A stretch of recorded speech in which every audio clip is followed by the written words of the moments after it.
इसलिए मुर्शिद की बारगाह में जो बैठा वो कहेगा कि सबका कोई ना कोई मुर्शिद होना है। हुण बोलना है कोई साडा मुर्शिद सारे नालों सोहना है। जिन्हों मुर्शिद सोहन लगदा हाथ चुके बोले साडा मुर्शिद सारे नालों सोहना है। साडा मुर्शिद बैठी उन्हीं वास्ते आवे साडा मुर्शिद सारे चल बोलो साडा मुर्शिद इंज कहो कि साडा अली रज़ा सारे नालों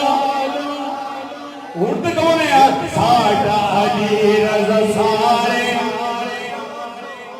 माशाअल्लाह माशाअल्लाह हाय पाक फजल शादान सोना जाया और दुखिया दिलां ते रहमत बन के आया हाय हाय हाय दुखिया दिलां ते रहमत बन के आया और एदे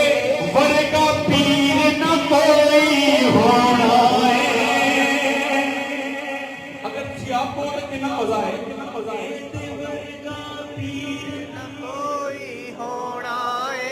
सामने बैठा हुए तो आवाज काटो में मजा नहीं आता हे देवर का पीर न तो आए साडा मुर्शिद सारे नालों सोहना है। साडा मुर्शिद सारे नालों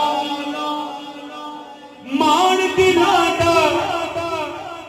एहो सोना रखदा